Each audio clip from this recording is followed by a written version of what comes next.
Hey Farah, Hello, how are you? I'm good, and you? Okay. We It's missed you been last week. crazy. It's been a crazy time, but much better now. You got kiddo issues? Got kid issues, got health issues, hospital issues, a lot going on. Better, But better known as life happening. yes, but much better now. So, Good. you know, hopefully things improve and we can move forward. But yes. Yeah, I fully understand. Well, What count your are you blessings that doing? you weren't in Lewiston, Maine over the week. Oh, that's nice. Yeah. Nice. Maine is nice. Yes, it is. I've got family up there. Oh, nice. Yeah. Nice. It's a beautiful area. As a matter of fact, one of my mentors is my mother's now ex-husband, but Oh, okay. I'm closer to him than I am to my own mom. Oh, okay. And he's been in Africa the last 6 weeks. Wow. Yeah, What first part of Africa? all over. Oh, okay. Yeah, he took his daughter and her family over there for 2 weeks, and they did the Serengeti. Uh, Oh, that's beautiful. yeah, he actually sent me a text. My favorite animal is a cheetah, and Okay.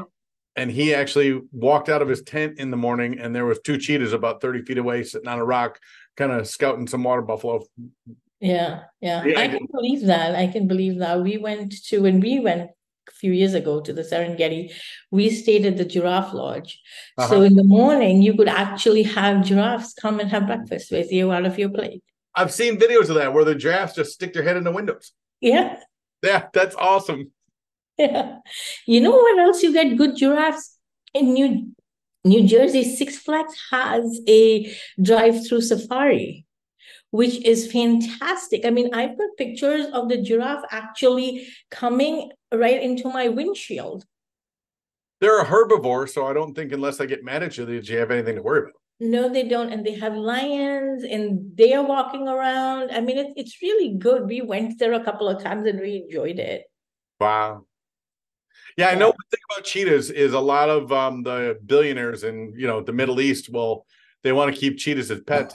Cheetahs do not Yeah. do well in captivity. No, they don't.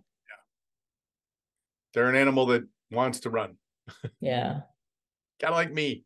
I don't do well in captivity. How's the laundromat thing going? Well, I have a meeting tomorrow at 11 o'clock with an attorney to have him draft a contract for me to buy it. Oh, nice. The same Uh, one. yeah, the one over in Orlando. Oh, nice. Okay, that's good. I'm looking at two here, one in Atlantic City and one in Atlantic County and one in Bergen, and they're both really nice. They don't make that much. It's making about 4,500. One's making about five, but the pricing is really good. It's below 150 for each. Each of them is below 150, which I think is a good price for the amount of money they're saying they're making. How many square feet is the facility, and how many machines? I don't know the square feet offhand. One has 26 washers and 18 dryers, and the other one has 32 washers and 21 dryers or something like that. Well, with that, I mean, have you been to either one of them? Have you seen them? No, I haven't. We just got talking, and with everything going on, I had to put a little bit of a pause on it. One of the things when I go look at the coin operated laundries, the first thing I do when I walk in, I look for the vending machines. Yeah. Another thing, a friend of mine is doing laundromats here for a while, and what she does is when she buys a laundromat, she upgrades it to cash free. Yep, that's my plan. So she says everything is card operated on the machine. She has a machine that they have to buy the card from, Yep, and they can use debit card or cash in there. That's the only place where cash is deposited. and if you get the right system, you can use an app on your phone. Mm-hmm. But yeah, that's part of the deal. Now that Okay. being said, the seller, I could after 3 times asking him, I could not get him to do any seller financing at all. Oh, okay. So what I'm So gonna do at is least both of them are willing to do 80% seller financing. I'll be more than happy to partner with you on those. Okay, let me go look at it. Let me see how what's turning up, and then we can definitely discuss that. And what's the number one question I'm going to ask? Yeah, what vending machines? Nope. Talk to these sellers, and you need a 12-month trailing P&L. Okay. So, and it doesn't matter what commercial business it is. I want to see the income and expenses for the last 12 months. Okay. Because that's the only way you can value a property. Right. But there's another one that's there. It's a 6-unit apartment building with a laundromat at the bottom. Yeah. But he's asking too much. He's asking 2.7 million. Yeah. Oh, the laundromat's where the money's at. Yeah. Well, his laundromat's doing $30,000 a month. And he says he can prove that. Yeah. And yeah. Carol had sent me an apartment deal 2 weeks ago, and I analyzed it, and it took several times for me asking the realtor to send, to get the 12-month trailing P&L, and he sent it to me, and in 2022 they lost $27,000. Wow. 2023 they made 45, but I'm still trying to figure out where those expenses came from. And then the listing says that the apartment building has got 42 units or 41, but he said that it's got a 10% vacancy. And then on the rent roll, from last month, he had, out of 41 units, he had 8 vacancies. Well, that's a 19% vacancy rate. Yeah. Not 10. No, that's kind of high. And then the other thing is, this realtor was bragging to me that he owns 1,000 doors, apartment buildings. Wow. And I'm thinking, if this is such a screaming deal, how come he's not buying it? Yeah. And the reason why is because it's a dog. Because it's not a good deal. Yeah. And then the one that we were working on, the one on Idlewild Hill in Lakeland, way, way, way overpriced. Yeah. I told him the price you told me, I think $1 million. Yeah. He came back with the owner wants asking price. Yeah, and that's retarded, because at that valuation, it won't cash flow. And he was very condescending. He goes, go back to your computer and send me an offer for the asking price, and we'll close the deal. I said, you're not getting that. Yeah. But I just wanted to let the dust settle a little bit, let that season a little bit. And then I've got the phone number of the seller who lives right here. He lives like 3 miles away from my house. Oh, nice. So I have a question. There's a property that I'm hoping to close on in Tampa. It's not a buy and hold, it's for a fix and flip. And it's nice because this lady inherited it, so she has no payments on it. So it really doesn't matter how much we pay her. She just wants to rid it because it's a mess. It's a lot of rehabbing and stuff like that. But she's okay with us doing escrow through our title company, but she wants to use her title company for the title because since she's inherited it, they've been working on cleaning up the title. Title companies don't clean up titles. Well, that's what the broker told me, the realtor told me. So title companies don't clean up titles, attorneys do. Okay. So maybe they're telling her and she's been cleaning it up. I don't know. No, it's a legal process. Okay. Yeah, they probably so it went through probate. The house went through probate. And it's the probate attorney that will be cleaning up the title. Okay, so maybe it's through the probate attorney that has the title company. Yeah, and they might be referring to the attorney as the title company, which it's the attorney. No, I'm guessing the title company, the attorney has his own title company because that's what she told me. She says they have they own the title company. Yeah. Yeah.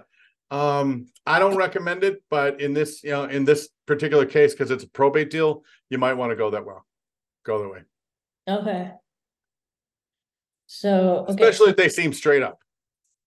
Yeah, she's being straight up. And she told me, she says, you can have your title company look at it, but we definitely want our title company involved. And again, she just doesn't, I understand what she's saying. She's got it backwards, but yeah, a title company, you can give it to a title company and title companies just handle the transaction. The only thing you would have to do is, give it to an attorney, Okay. But yeah, title companies don't clean up anything. They're just strictly doing the transaction to make sure. She said now the title's clean. They've done everything that needs to be done. Yeah. Yeah, I mean, if that attorney wants to close it, let the attorney close it. Okay.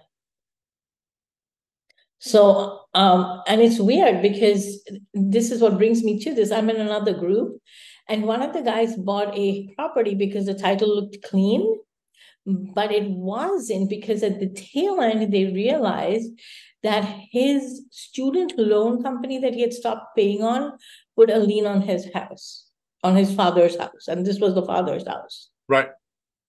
So now they have to clear up the student loan, but they can't find the company or how much it is or what is the payoff. They've been at it for 3 months. What I would do is I would record a notice of memorandum. The what? A notice of memorandum. Okay. And what that does, that'll cloud up the title where they won't be able to do anything on it for at least a year. Oh, okay. Yeah. After my debacle in Chicago where the seller refused to close, Yeah. I consulted a few people and they said, yeah, what you should have done when it was under contract, before your contract expired, you should have filed a notice of memorandum, and then they can't sell the house for at least a year. Okay. Because the seller backed out. 20 years ago, Right. never had a seller back out before. Okay. I mean, when I analyze it and I go back and look at how they behaved, I don't think they ever intended on closing. I think what it was is they're realtors, and they know I was a wholesaler and I was wholesaling it. And I think they were intent on just screwing up the deal from the beginning. Okay. But there are ways. Once I tend to be the type of person that overserves my customers, and Right. just run into people that you just have people that just don't want to play ball. Yep. And then what you do is you just file the motion of memorandum, and then after they screw up the deal, and then they try to sell it to somebody else, and all of a sudden the title company comes back and goes, "Oh, your previous seller has a notice of memorandum. We can't do anything until he signs off." Right. But that you don't do that unless you have a seller or buyer that gets sketchy. It's a great way to defend yourself if a buyer tries to go around you. Okay. So I'll let them know about this. It's their choice if they want to, but I'll tell them. Yeah, but with your situation, it doesn't sound like that at all. No. Yeah. And if their attorney wants to close it, I mean, at the end of the day, you want to be in control. But with probate situations, especially if there's a cloud, like you said, with like a student loan type of thing. Yeah. The seller's already paying the attorney. Might as well let that attorney earn his money. Right. Or her money, as the case may be. Okay. And the realtor wants me to do the contract. She's like, so I called her, I spoke to her about it. I gave her my verbal offer. She's like, I'm going to take it to the seller. I said, it's been on the market 40 days. Once it hit 100 days, you're not getting any offers. And I said, 100 days will come very quick. And I said, it's got a lot of rehab. What you're asking for is not worth it. So she's like, well, send me the offer. I'll take it to my buyer. I'll let her know what you said, and we'll see where it goes. I said, okay. I said, are you doing the contract? She goes, can you do the contract for me? Never ask a realtor to do the contract, ever. Okay. 99% of them give 1% a bad name. Okay. I don't even ask anymore. I just send over my contract. And I've had a couple realtors in Texas like, oh, it's our tradition that we always use the Texas Real Estate Commission. I'm like, that's not my tradition. There's no law anywhere that says you have to use. In Florida would be the FAR bar, the Florida Bar Association contract. Now, do you sign the contract and send it to them, or you just send it to them? No, I sign it. You sign it. I sign it. Now, that being said, when I do an assignment agreement after I get under contract and I'm going to sign it to somebody, I send a blank contract to the buyer. They sign, and I don't sign that assignment agreement until their EMD shows up at the title company. Okay. Well, this owner doesn't want to do an assignment, she said, because the realtor asked me, are you doing an assignment? I said, no. She said, because the owner has already said no. She's had 2 offers for assignment. And she said no. Well, 1, it's none of her business what you're doing with it. And 2, just double close it. Okay. Yeah. And here's a pro tip. If you're gonna, obviously if you've got a realtor that does, that says we're not gonna, I'm actually working on another one where the seller is a realtor and he turned down Michelle because she is a wholesaler. Yeah, that's what she told me. She's saying if you're going to do an assignment, we're not going to accept your Yeah. offer. So one, it's none of their business what you're going to do with the property after you get it under contract. But to alleviate that, because we're working with human beings, it's just tell them, no, I'm going to buy it myself. And you know what? Once you have it under contract, you double close it. You Right. did buy it. You only owned it for an hour, but yeah, and then what you do is you got to find a title company. If you need one, I've got one that, here in Lakeland that does them. But Yeah. always ask if you're going to do a double close, especially if the buy, if they're going to close it in one room and walk across the hall to another room to, close, your buyer's transaction, ask for a discount on the second closing. Okay. And the reason why is, it's not like they're doing technically they're doing two separate transactions, but in reality, they're not. Oh, did I tell you Jamil blocked me? Jamil who? Jamil Damji. I don't even know who that is. Astro flipping. Why would Jamil block one of the nicest Because people? I lost my job, so I stopped making his payment. I have 3 payments left, like 1,500 to go out of the whole 7,800. And he said, you're not making payments. And he took me out of his, he blocked the training. He took me out of his Facebook group, everything. And I'm like, I've paid you most of the money. Like it's 1,500 bucks. Once I get a job, I'll start paying you again. And he wouldn't listen. You spoke to Jamil directly? No. I was gonna say Who the guy was, I forgot his name. Jeff. Yeah. You're speaking to somebody working out of their basement. Yeah, Jeff. I don't know who that is. On the phone. Jamil doesn't even answer his own emails if you send him one directly. Wait till Dennis gets on later. Every time Dennis tries to talk to him, Jamil magically has to get his hair cut. I'm not kidding. I'm not making it. I'm not trying to be funny. Wait till Dennis comes on. He'll tell you. How do you get to talk to him? I don't even get to get a chance. The only way you get to talk to him is if you go to his mastermind and you got to pay him 10 grand to be there. Yeah, that's really, those masterminds are not worth it. Trust me. Like I said, every Saturday in the Astro Elite group, they publish all the new members, and it's always somewhere between 20 and 30 people. Well, keep in mind, everybody in the Astro Elite group has paid $8,000. Yeah. Jamil's making like $350,000. And now a friend of mine was telling me if you want them to do your website and all, it's a 10 grand thing, not 7,800 anymore. But again, why did I start this Zoom call on Monday nights? Is because I was getting so many phone calls, and finally it was Joe and Dennis and several other people said you really need to do a Zoom call on Monday nights, and I'm like, all right, sounds like a plan. And believe it or not, we've been doing this for like 5 months now. Yeah, and I enjoy it because like I put out probably the courses that I use the most, but I've probably spent $87,000 or $80,000 on real estate courses. Wow. Yeah, and don't get me wrong, I gave Jamil my $8 grand too. Yeah, there's a class by this guy. I don't know what his name is, but he's called RE Mentor, and he teaches you how to buy apartment buildings. His course is $25,000. Do you know who that is? No. Dave Lindahl. Who? Dave Lindahl. Oh.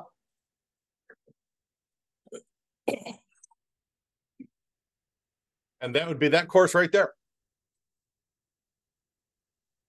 Wow, so you paid the 25,000. Oh no. I paid I think I paid $997 for this. Oh, okay. But hang on. I paid $997 for this in 2002. Okay. And like when when we start talking about doing apartment deals, that's how I know how to buy apartment buildings, is because I followed his course and bought a 49-unit apartment building. Okay. Yeah. And then it's not just the course anymore. You have to take the whole program. What's that?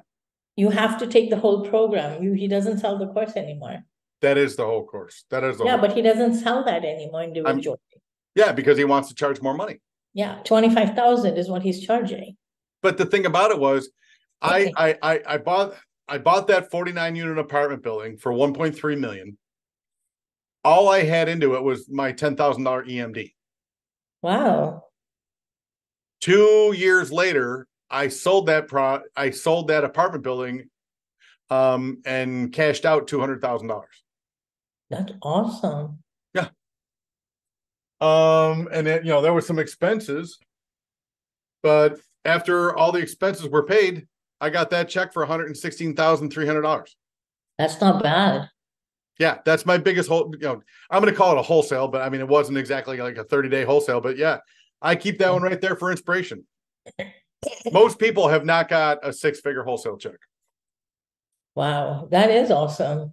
Yeah. Maybe it is. Maybe his course is worth the 25,000. Well, it was definitely worth the $997 I paid for it. Yeah. No, don't get me wrong. His course at $25,000 is worth it, but why don't you just call me? Yeah. True. Not only I'll partner with you, and if you want to do it yourself, I'll tell you how to do it. Yeah. And Dennis Sylvan, he wanted to go out and buy Ron LeGrand's wholesaling. He spent $800. I'm like, why don't you just come on every Monday night and I'll tell you how to do it? Because I've been through this a gazillion times. Who is that? Ron LeGrand? Never heard of him. There are 3 guys that are the OGs of creative real estate: Ron LeGrand, Robert Allen, and the one and only Mr. Carlton Sheets. Carlton Sheets and heard of. I used to see his ads on TV like 20 years ago, 30 years ago. I paid $97 for this. Wow. What about Jerry Norton? Yeah, Jerry Norton's a baby. Because he sent an email saying, you find me a house and I'll do everything. If I have to flip it or wholesale it, whatever, I'll do it. I'll pay you 10 grand. Yeah, he put that. I saw that he was marketing that a couple of weeks ago, where you give him $10,000 and he'll do everything. Yeah, well, he'll give you 10,000 to find the house. Oh, well, I didn't see that course because I could make $100,000 a month with that deal. Yeah, I'm guessing they're for rehab or fix and flipping or buy and hold. I don't know, but that's what it said. Yeah, that's my understanding. Maybe I'm reading it wrong. And probably the details of that are just, it's probably a wholesale fee. No, it says here. See, it says here, if you bring him a good deal, he'll pay you $10,000 finder's fee upfront. Upfront or at closing? Upfront. Send me the link to that. I'd like to take a look at it. I'll send you the email. It's an email. No. And don't get me wrong. I put together a little mini course, and I use PropWire, PropWire every day now. Yeah, I gave up Privy. I gave up PropStream. I gave up all the paid things because PropWire does everything the other ones do and more. Yeah, and they're improving as you go. Yeah, and you're the one that turned me on to it. Yeah. And I tested it for like 30 days or 6 weeks, and I'm like, what the hell am I paying for data for?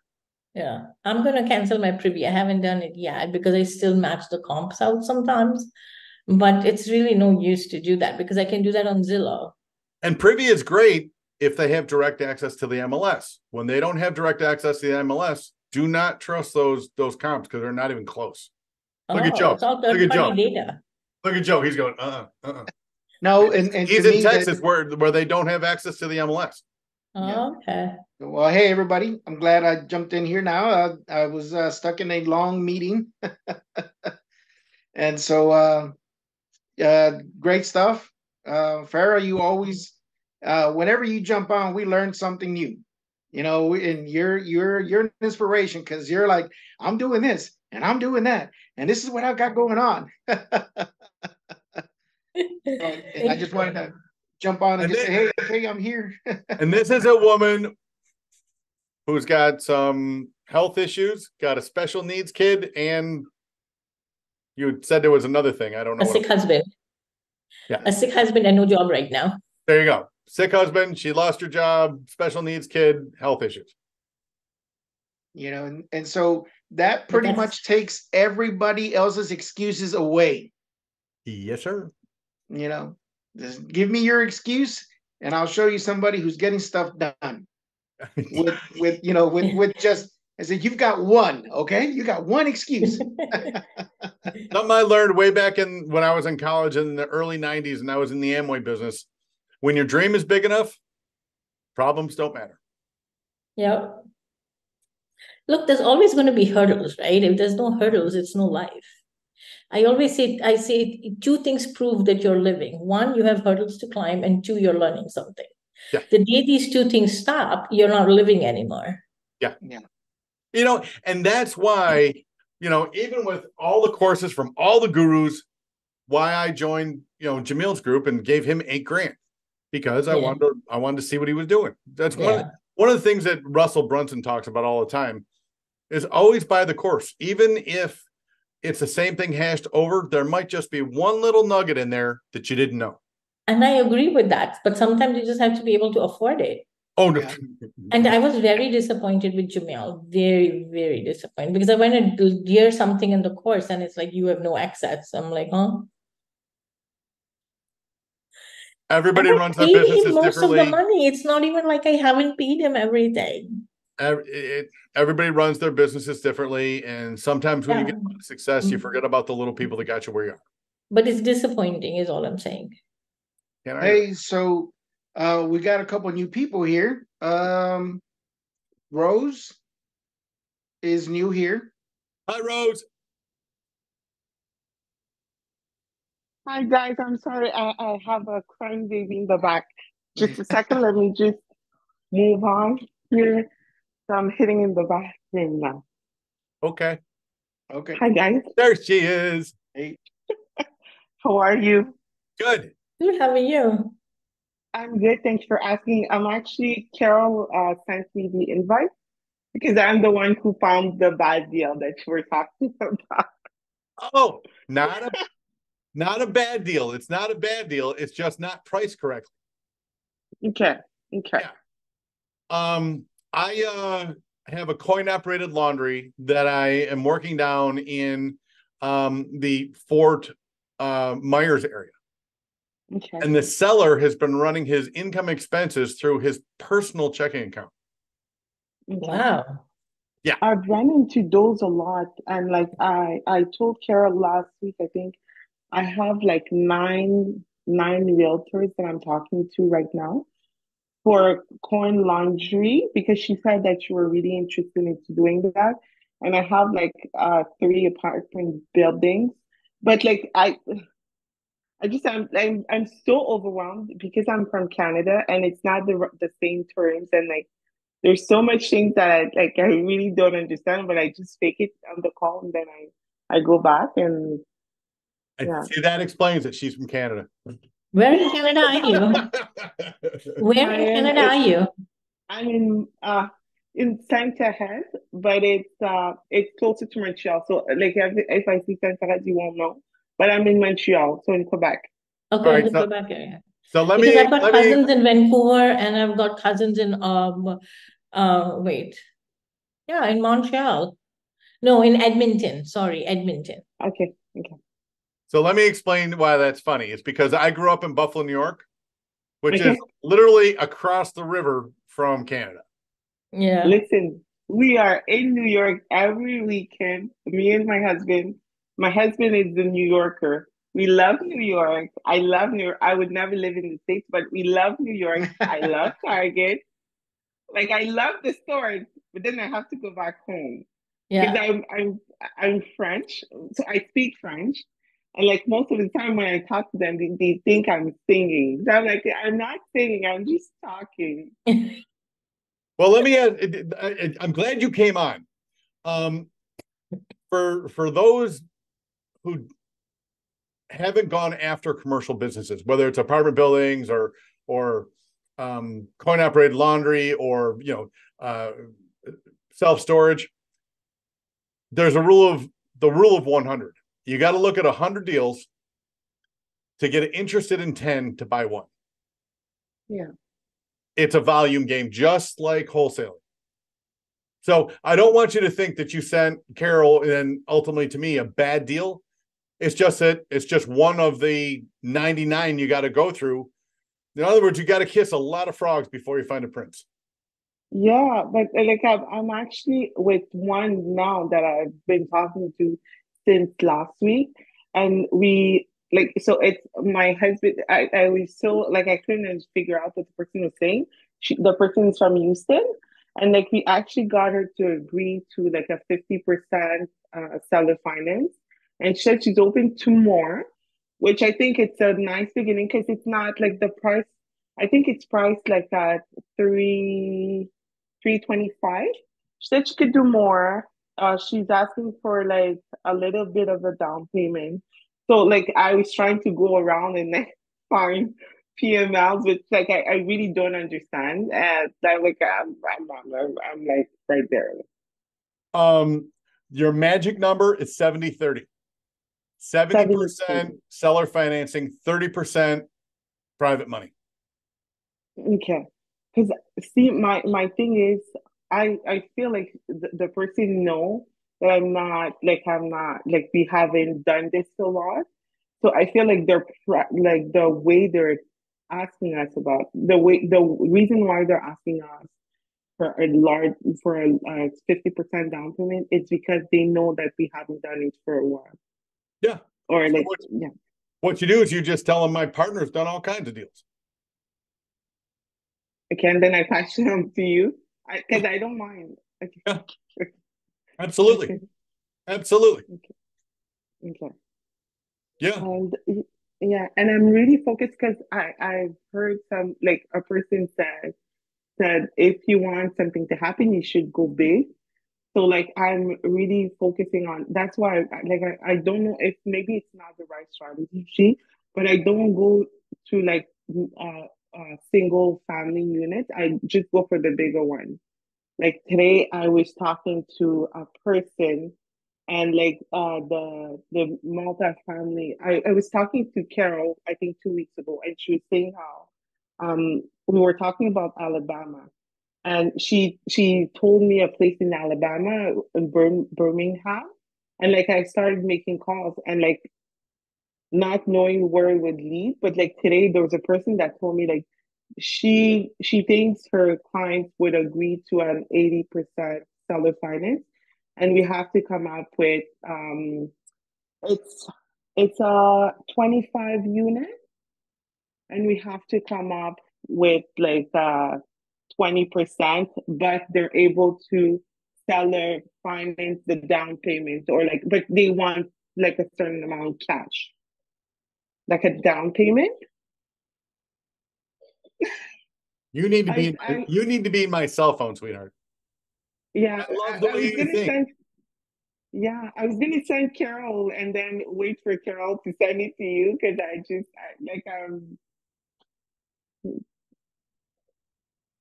You know, the thing about it is we're all trying to do 4 or 5 wholesale deals a year. You buy one apartment building, that's like doing 5 wholesale deals. okay. The bigger, the better. I can absolutely tell you, I've done a god awful amount of wholesale deals. I've done, buy and hold. I've done fix and flips. And I'll tell you what, when you're buying an apartment building, it's the same attorney, it's the same title company, it's the same paperwork. The paperwork just got bigger numbers. That's it. Okay. But this one is not that big. It was, I think it's 588. 588. Yeah. It's in Birmingham, which like to me as a Canadian, everything is more expensive here. But like to me, it sounds great. But I'm just like, yeah. So I was like, maybe I'm missing something. But like, I looked it over and here's the deal, because I haven't spoke to you directly. You want to write these down. Okay, I'm writing down. Texas. Yes. Louisiana. Mississippi. Yeah. Alabama. Georgia. Florida. North and South Carolina, Tennessee, Kentucky, and even Virginia. So basically all the South. Yep. Okay. And what is all those states? What are the one thing they have in common? It's all red states, Republican governors. and I love them. Now, for example, you go, and it doesn't matter if you're renting out a house or if you got an apartment building in New York, Illinois, or California, that renter stops paying. They can live in your property for free for 2 years. 2 years? That's a lot. That's the problem with investing in those Democrat-run states. Where did I get that rule from? Grant Cardone. Yes, the one. So you said Texas, Louisiana, Georgia, North Carolina, South Carolina, Florida, Mississippi, Alabama. Yep. Missing any? Tennessee, Tennessee. Kentucky, and Virginia. Virginia is kind of a purple state, but it's more red than blue. But it's not this is not a political statement. It's how those states, the laws that they have for rentals. For that matter, even Utah is good. Yeah. Utah does well because their rental laws are very strict, because I'm part of the RAIN, which is Women's Real Estate Investing Network. And there's a girl over there, she's from Utah.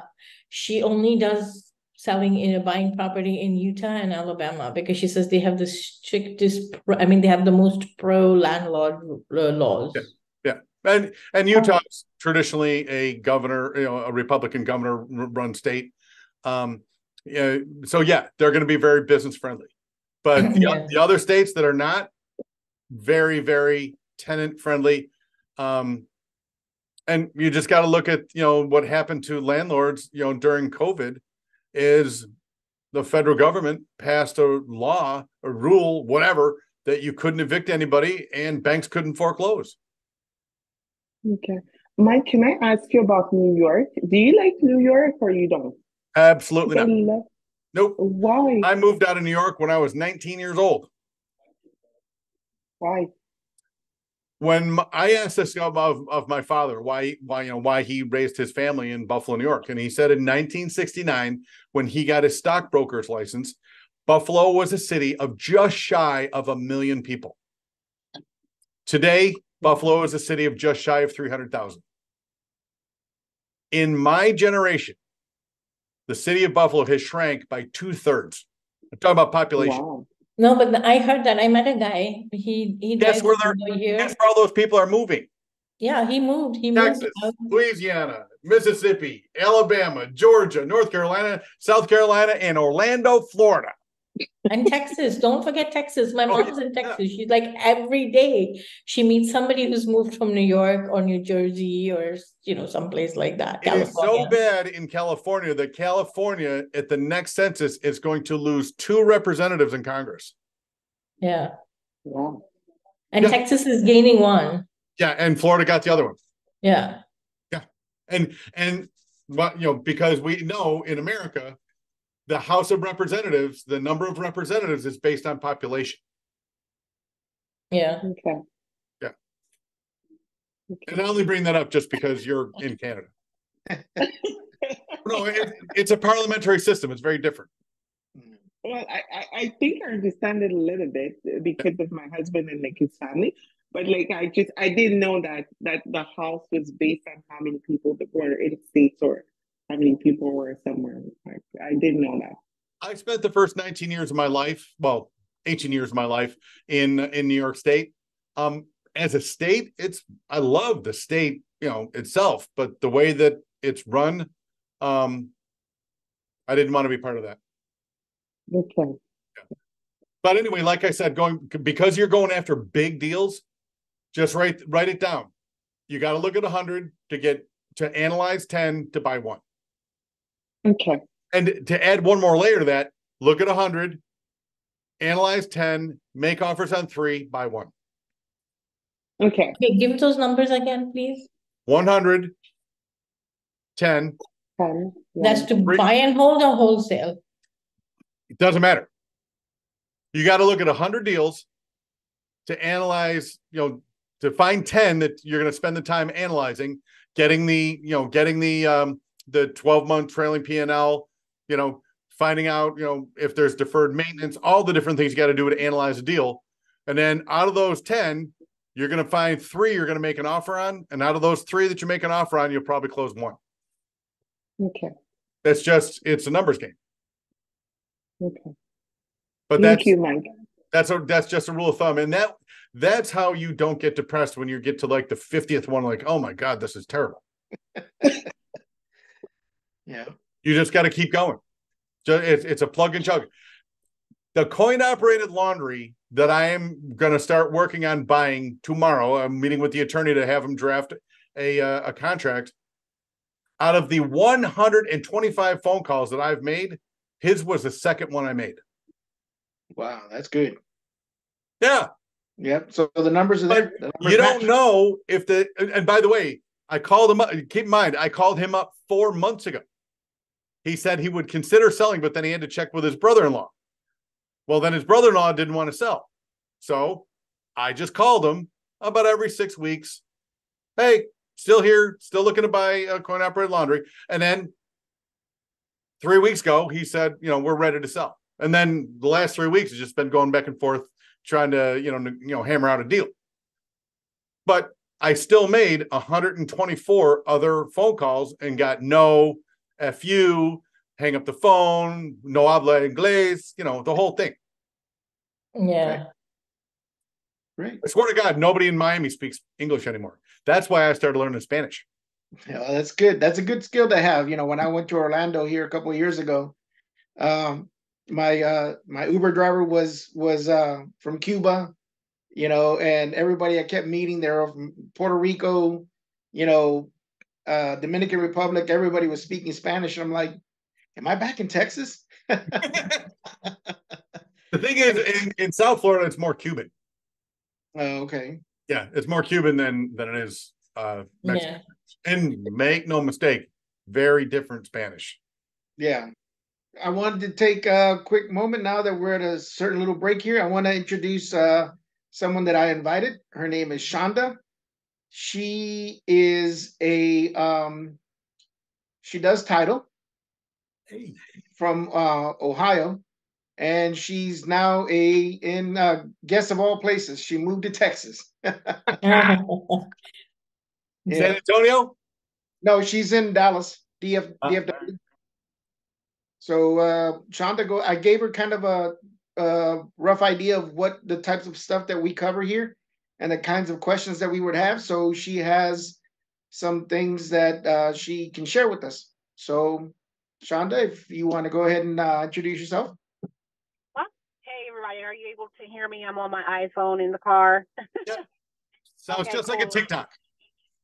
All right, cool. So my name is Shonda, last name Taylor. I am from Ohio. By way of Columbus, I graduated from Ohio State, so the Ohio State. So I stayed there for a long time, but I'm from Dayton, small town, I guess you could say, a couple miles from Cincinnati. But right now, as far as what I do, I've been a licensed real estate agent. My license is on hold with the state in Ohio. Now that I'm here in Texas, I do own a title company, and that's in Columbus as well. And I'm getting started and rooted here. So we just got an office space. We signed a 5-year lease. We're just getting things together. Right now, my interest in what I'm kind of developing in, I mean, I'm still doing single family homes, commercial and things of that nature. However, I'm really going to land. The Spirit has led me. I don't know how many Christian folks are on this, and I don't mean to touch on any basis with religion, but you'll hear that come out of my mouth a lot.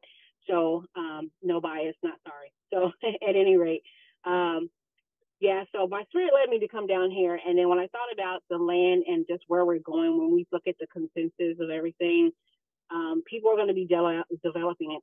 And because of this affordable housing, I mean, they're going to be tearing stuff down. They're going to be building stuff back up. And it's just, land is all over the place. We know God's not making any more of it.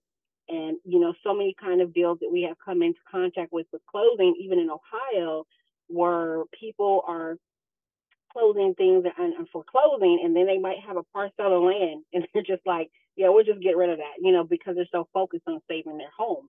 And so we saw opportunity in that. So that's really kind of like what pushed me to come down here, in addition to like, this is going to be where I retire from. I have 3 older sons. They're all in their 20s. I just had one turn 28, so I don't look like I have a 28-year-old son.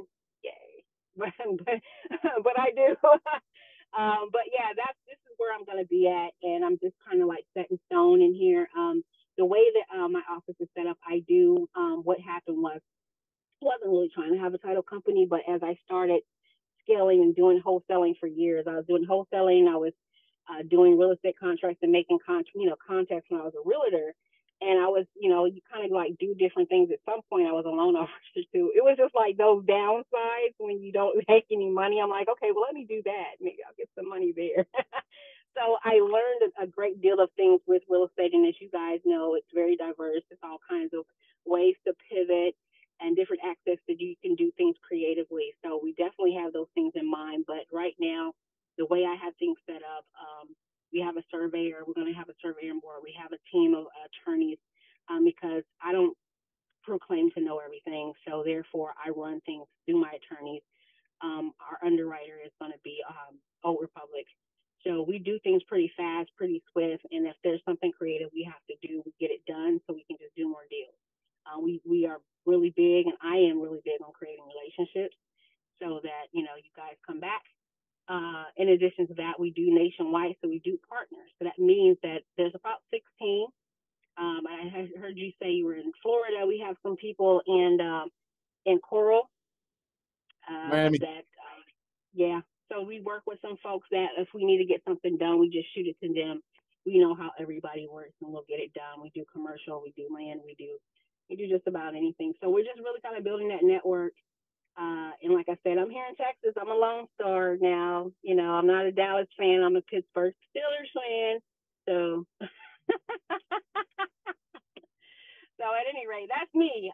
If there's something that I can definitely offer to any of you guys, I'll find the answer. I do believe that there's no I don't knows in the world. Somebody has the answer, so we can definitely find it out. But yeah, I'm just glad to be invited, and I want to do deals. That's all I do. Can I ask you a couple questions? Sure. All right. First things first, and I know Joe's going to say it. You need to put your contact information in the chat. Matter of fact, everybody, if you haven't done it yet, put your contact information in the chat, because at the end of this Zoom call, we all save the chat. Okay. Second, and I know you said you were previously a wholesaler. So does your title company do assignments? Yes, we do. Does your title company know how to do subject to closings? Absolutely. With a subject to closing, will you do a pre-signed deed in lieu? Absolutely. Oh, I love you. Will you do a double close? Absolutely. However you even want to set it up, we'll do it. And do you do creative financing deals? Absolutely. Take 1, 2, 3, 4, 5. Now we've got our primary person, and the magic thing she said, folks, is she's nationwide. Yep. Does anybody realize, other than me, how valuable Sean is to us right now? I was going to ask you, do you do Extremely nationwide title? valuable. Do you do title nationwide or just in Florida and Texas? Oh no, we have title companies that we can work with nationwide because we can partner with it. All you have to do is let us know. We even have mobile notaries, and we do remote notarizations as well. Okay. Now, let me ask you, if somebody brought you a double closing, would you have the ability to give? All right, so you're going to close in one room, walk across the hall, close in another room. Buyer sitting in the lobby with the money. Would you be able to give us a discount on the second closing? Absolutely. That's it. That's all. I'm sold.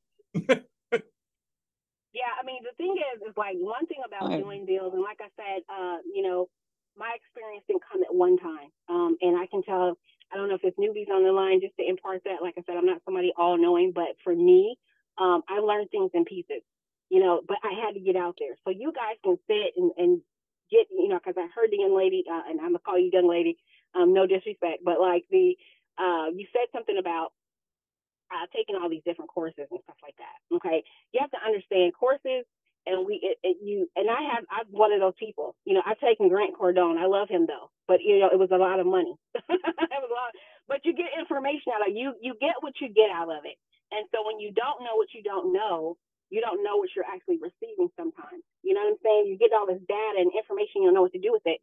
But I just encourage everyone, because I know what had to be for me. I had to master something. Wholesaling is what I mastered. I didn't go into deeds. I've done all that. I've done deeds. I've done foreclosures. I've done, all kinds of things, different stuff that comes at you. And you want to be versatile, because then that's where the creative thing comes from. And you're saying, hey, I can't do this with this, but I can do this with this, or I can call my private lender, or I can call my hard money lender and get this. But then you start knowing things, but master the one thing first, and then get some money. Now you have proof of concept. And then while you're waiting for something else to happen, you can go over here and flip a deal, or go over here and flip that. You know what I mean? So I just, I couldn't do that. But instead of spending your money on courses, this guy right here seems like he knows everything. This Michael Grady dude, he seems like he knows enough. So, go back and tag him and get that information from one source, from one mentor. And then when you get to the point where you can scale and you can spend that money, and then you're not bugging. Because when I heard about the Jamil thing, that would have low key pissed me off. Like, I give you money, my hard-earned money, and I don't know Jamil. I see him on there, but it's all a marketing thing, and you have to look at it like that. People are coming from marketing angles, and they're not really giving value. And just when I talked to Joe, he gave so much value when I talked on the phone, and I wanted to be connected. I wanted to be connected to Joe. So you got to be careful with your money, because, if you paid $1,700, I just bought a property just now in Granbury. It's a 0.27 acre lot. I bought it for $400, and I'm going to flip it for $4,000. So you see what I'm saying? You just spent the money trying to find out the education when you could have just got in the game and got you some land. You see what I'm saying? So just be mindful of that, because their marketers, they have the money. They're making the money now, and they're taking your money, and you just have to be mindful of that. It's not to say anything bad about anybody, but I just really, it makes me sad, because, there's enough money to go around.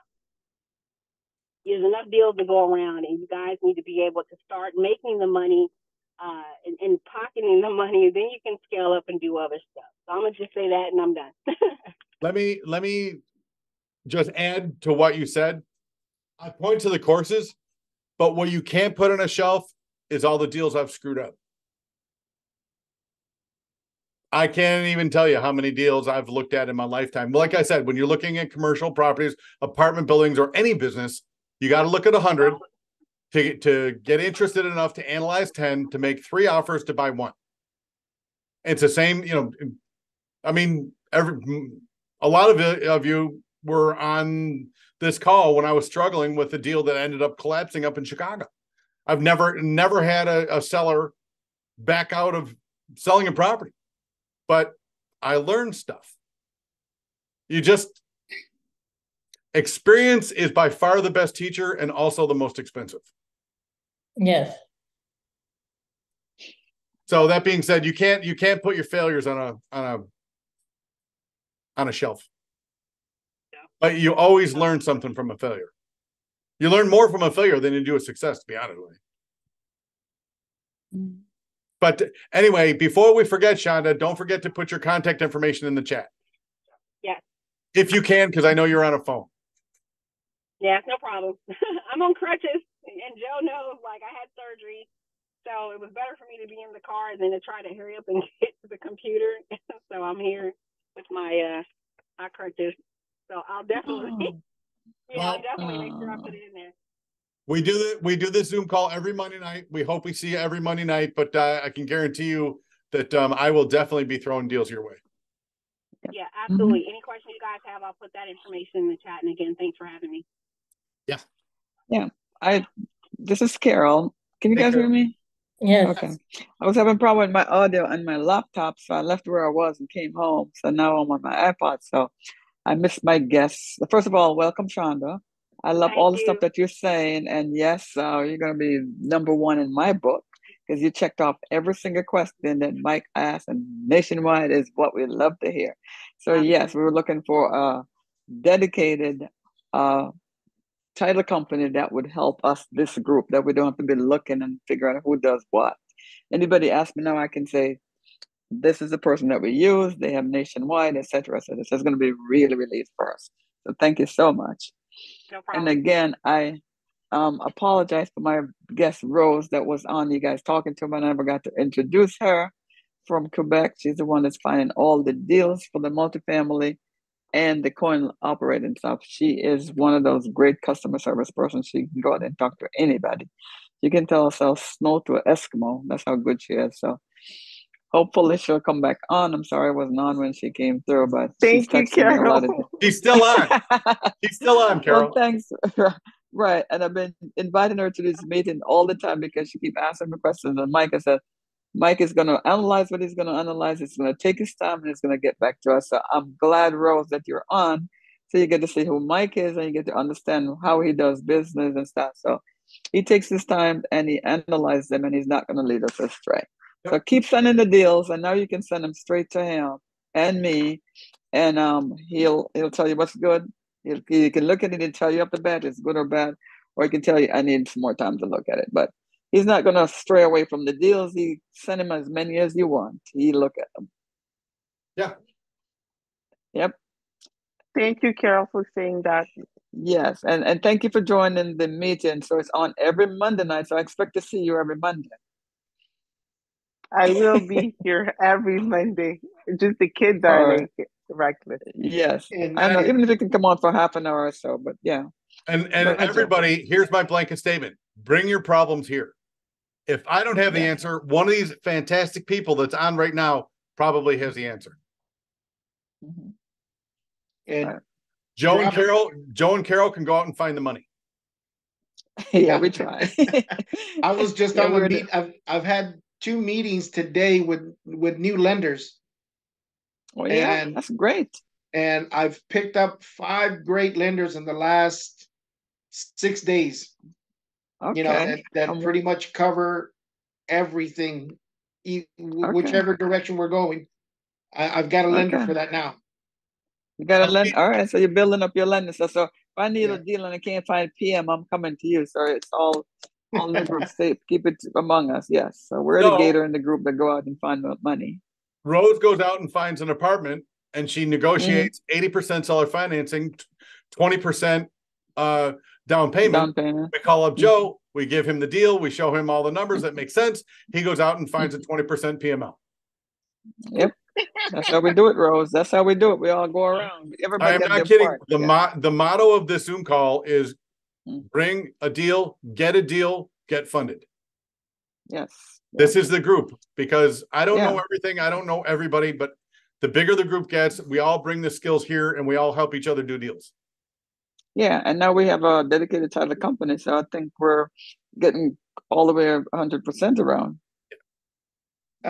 One thing, Mike uses the chat to get everybody's contact information so that he puts you on the list, and his email systems automatically shoots you the link for today, for every Monday. Right.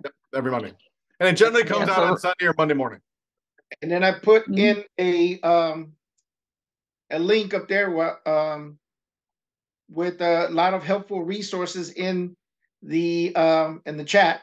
So you'll see that it's GradyBuysHouses.com, real estate. Yeah, I see it.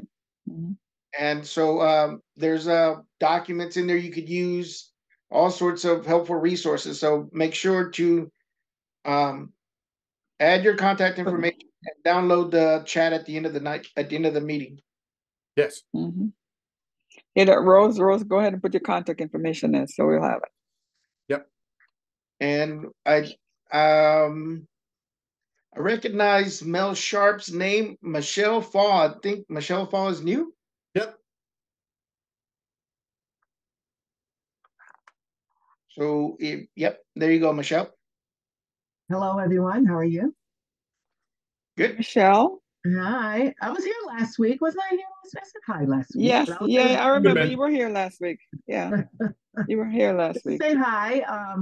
Myself and Mike have been talking a lot lately, so that's good. Things are hopefully, things will start working soon. So, as I said, I wholesale in Florida and now Indianapolis.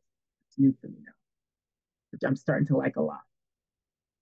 Okay. So, yeah. So things are happening. Hopefully, we'll close the deal soon, and That'd be great. Shonda, it's good to know that you're national because I personally, now that I'm new in Indianapolis, I know that's a title area. So I was like, oh, geez, I got to find a title company in Indianapolis, and I'm not familiar with one. So I assume you do Indianapolis, correct? Yeah. Perfect. So yeah, definitely. I'll give you a call so I see how it works. And yeah, I should have something under contract, I believe, very soon, if not by tonight, by tomorrow. And gotta find the buyers. And Shonda, just want to let you know that Michelle called a realtor who owns a property a rehab that is like 50% done. Guy probably ran out of money, whatever. But Yeah. he would not work with Michelle because he knows she's a wholesaler. Gotcha. So what I said is we'll tag team him. So what I did is I called him today and he texted me back. I know we missed, but I will talk to him tomorrow. But if I can get this property under contract, because I already know what his number is and I already know what his motivation is, but we'll need to double close this because I'm just a buyer guy. I'm not a wholesaler to him. Gotcha. But that's a perfect example of this guy would not sell it to Michelle because he doesn't want to, he's a realtor and doesn't want to work with a wholesaler. Wholesaler, right. Yeah. So that being said, I get it under contract. We're going to double close it. He'll never know who the buyer is. That's it. Never know. Perfect. Sounds like a done deal. The discount, Mike. Don't forget the discount, Michael. Yeah. That's up to Shonda. Shonda already said yes. Now we just got to negotiate with her. Yeah. I won't be too harsh. I want you to come back. So. All But I just wanted to let you know that is a live active deal that the two of us are working on right now. Okay. And that's something I learned. I forgot who I learned it from in the Astro Elite group is partner up with somebody. So when you have a seller that doesn't want to work with you anymore, turn it over to your partner and double team them.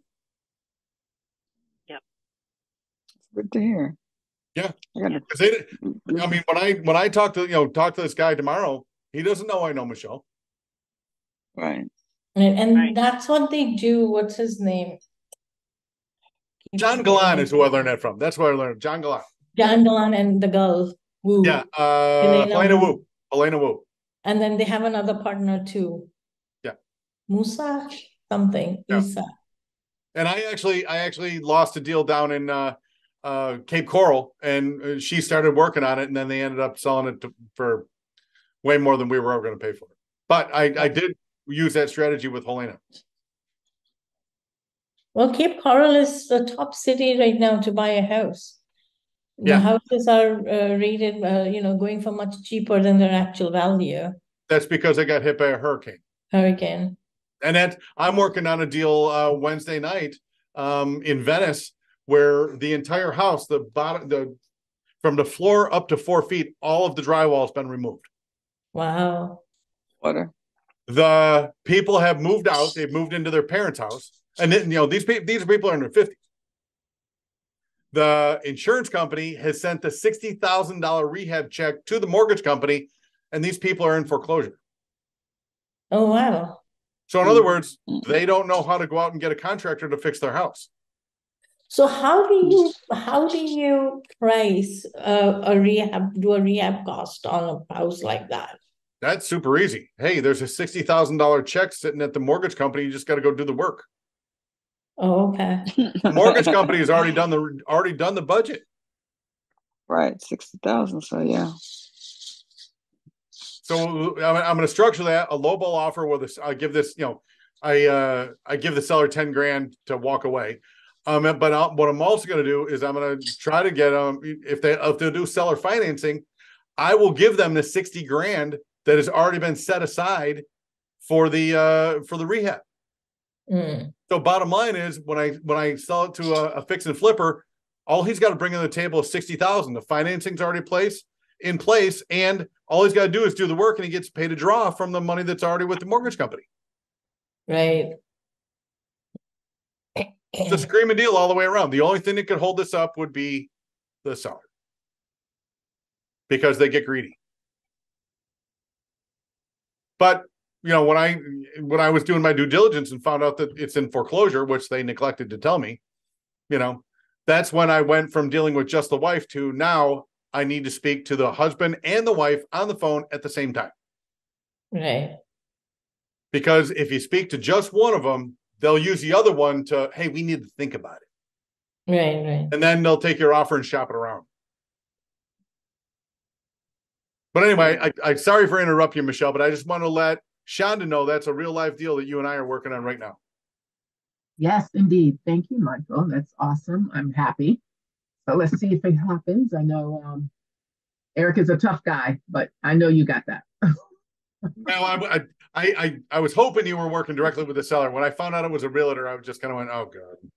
Yeah, yeah. But the thing is, I believe as much as he's a realtor, they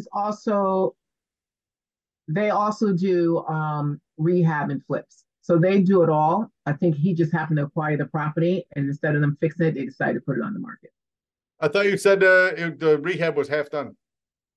Oh, it is. It's not that it's not half done. It's just that when they purchased it, they decided not to finish it. So therefore, they put it back on. They put it on. Okay. All right. Okay. All right. Yeah.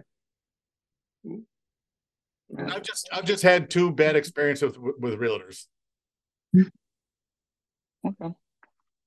I don't mind realtors, but you know, yeah, they come with the package. Like I said, 99% give 1% a bad name. The 1% are awesome. Awesome. Like Kathleen over in Orlando, she's awesome. Yep. Oh, she turned me onto a deal. I think I told you guys about it last week. Called up the guy, property worth Kathleen could have sold it for $450 all day long. It needed a roof, it needed a garage door, it needed some flooring and maybe some countertops. I called up the guy. He said he wanted $300,000 for it. I wrote up the offer, sent it to him. Then all of it magically he wanted $350,000, and he never got back to me. So I followed up a month later, 4 weeks later.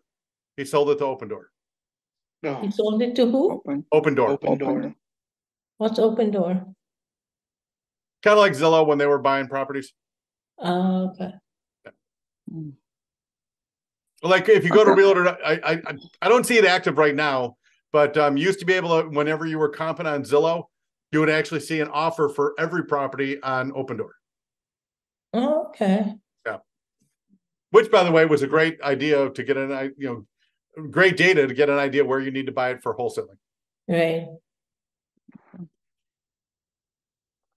All right. Anyways, So you have Mel. Mel's back. Hey, Mel.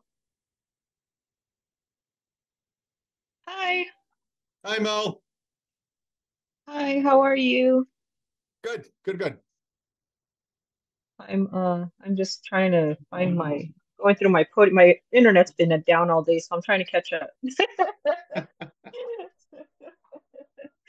Yeah, but yeah, that's it. So what I'm you got looking, going I'm on, trying Mel? to, I have 2 creatives, but I'm trying to figure out what's going on with them. I don't know right now. I'm trying to look through Podio to see I have one in Munns in Tennessee. Munns, I don't know how to say it. It's And then one in Temple, Texas. Bro or something like that. Yeah, Munns, Yeah, Nashville. Borough or something. Yeah, something about there. All right, And Nashville. then I have one. And then I have one in Temple, Texas. But I'm trying to I don't know. I'm just going through my Podio here to see what they put the buy price on it as. So okay. Yeah, but that's it. That's all I got going on right now. Remember, then, Nashville is a pad split city. Yes. Oh, and then you know what? I do have one. Shoot. Nashville is the what city? Pad split. I have the one. We got the one in I was talking about it last week. Clarksville? Where is that email at? Clarksville. We have one in Clarksville under contract too. It's a creative. They're sub 2. All 3 of them are sub 2s. Gotta love it. So all right. So what's your trick to getting sub 2 deals? A lot of follow-up. It's all in the follow-up. Those are the agents where you're calling you. I mean, there's about 20 touches, between 14 and 20 touches before they agree to even present it. Or, you know, I guess all the other people calling on sub two just stop following up. And then I've had quite a few of them where they say no, they say no, they say no, they say no. And then I think it's about that 14th follow-up where they're like, you know what? We need to sell this house. What do you have? Can you just send us whatever you have? So is that coming off a foreclosure list, or is that coming off the 100+ days on market list? They are, no, they're not foreclosures. They're not foreclosures. They're like I work for a sub two team. So we get all our leads. I believe they just pull them off of Zillow. And they just add anything that is like 15 days and low equity into our queue, and we call on it. And it's a lot of follow-up. It's not as bad as direct to sellers. Sometimes I've gotten a few direct to sellers that have been really rude. But it's mainly dealing with the agents, and I don't think any of them are in foreclosure. Oh, it's just they need That's to even sell better. it because, yeah, they need to sell it because it's they're gonna end up paying out of pocket if they don't. If they need to like transfer somewhere else, move somewhere else, relocate. That's the word I'm looking for. They need to relocate and sell their home, and if they don't sell it, then it will go into foreclosure. And then if they sell it like just regular on the market, they will need to pay out of pocket. So their best bet is sub two. So That yeah, makes a that's ton of sense. what And yeah. This property we're talking about is in Clarksville, Tennessee, right? Yeah, see that one, the property's worth 365, and I think they need 375 because of their mortgage. So they're upside down. Yeah. So that's a perfect sub two deal. Mm-hmm. And like we Yeah. talked about last Monday, Clarksville looks to be about 45 minutes from Nashville. Yes. Yes. So somebody could live in Clarksville and drive to Nashville for work. Yes. Yeah, and that one, I think we just got that signed on was it on Friday or Saturday? Something like that. It was recent. And for me, that's a pad split exit all day long. How big is the house? Oh my God. I'm looking for the email right now. Like, where did this email go? The magic numbers are 3-bedroom, 2-bath, 1,500 square feet. I think it's a 4. There we go. I want to say it's a 4. Which with pad split, that can now be a 6-bedroom, 2-bath. Oh. If you were to, I'm going to just ballpark the numbers. If you were to traditionally rent that, you'd probably get $1,900, maybe $2,000 a month rent. With pad split, you can double that. Yes, and I think that's how they are marketing it. That thing would probably cash flow like a monster. Where is this email at? And to be honest with you, send that one to me, because that's got pad split written all over it. Now, the only thing that can screw it up, does this property have an HOA? I believe it does, because it's a newer home. It's a 2022. It was just there you go. Yeah. So now you got to see, will the HOA let you rent it? You know, it's definitely not going to be a pad split. HOAs won't let you pad split. Oh, okay. Yeah. Okay. I can get. I'll look for that email. I got way too many emails right now. But in pad split, they take away the kitchen, right, of the house. No, they don't take away the kitchen. They take away the living room and the dining room. They convert the living room and the dining room into additional bedrooms. So when you want to resell the house, what do you do? Oh. Why would you want to resell? Okay. Why would you want to resell? If you want to sell the house, say you've had it for 7 years and it's run its course, and now you want to sell it. What do you mean in 7 years it's run its course? Well, you know, you've developed equity enough to make a profit on it, and you want to take the equity, sell the house. Remodel the house. But I mean, you know, when it comes to the coin operated laundry, when it comes to self-storage, and when it comes to apartment buildings, those are buy and hold forever and will them to your kids. No, I'm not talking about apartment buildings. This would I be a know, but single what I'm family saying now. is the thing I like about pad split is you're taking a single family home and turning it into a multifamily property. Okay. I never saw it that way. I just saw it as a rooming place. That's right. Yeah. And So again, basically, go ahead, Joe. if you sell it, you could sell it the same way as an operating Airbnb. Mm. By the way, do you know that pad split has a marketplace? No. You can pad split, get a house, convert it to a pad split. They put in the tenants. You get the income statements stabilized over 2, 3, 4 month period. And then you put it on the pad split marketplace, and then people can come in and just buy the pad split running. And you get paid, the spread in between because you've taken an asset, increased its value. Oh yeah, look up the pad split marketplace. If you don't want to go through the process of creating a pad split, you can actually buy one, which is buying an income stream. But yeah, once you develop an income stream, I mean, let's say you've got a property that's making you $2,000 a month. Why would you want to get rid of that ever? Yeah, that's true. Live in the country. Yeah. I mean, I've actually watched Grant Cardone on his jet flying wherever he's flying, educating his 2 little girls. And the thing he's drilling into their 8, 9, or 10-year-old brains is take care of the apartment buildings. They're going to pay you for the rest of your life. Right. Mm.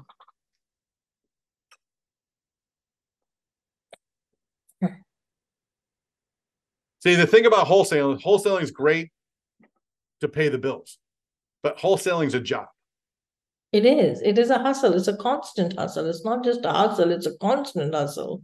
And Stop hustling and you're not making money. And it is extremely hard to scale a wholesaling business. Yes. Now, that being said, multifamilies, Grant Cardone owns $4.5 billion worth of apartment buildings. That's the goal. I actually spoke to my sister-in-law who's, she's herself is settled in India, but her family is based out of South Africa and Dubai. And they want to start investing in real estate in the US. So she's like, we have this much money here. If you have any references, you want to do a partnership with us, let us know because we're looking to invest in the US. And I'm like, perfect. You are the people I need.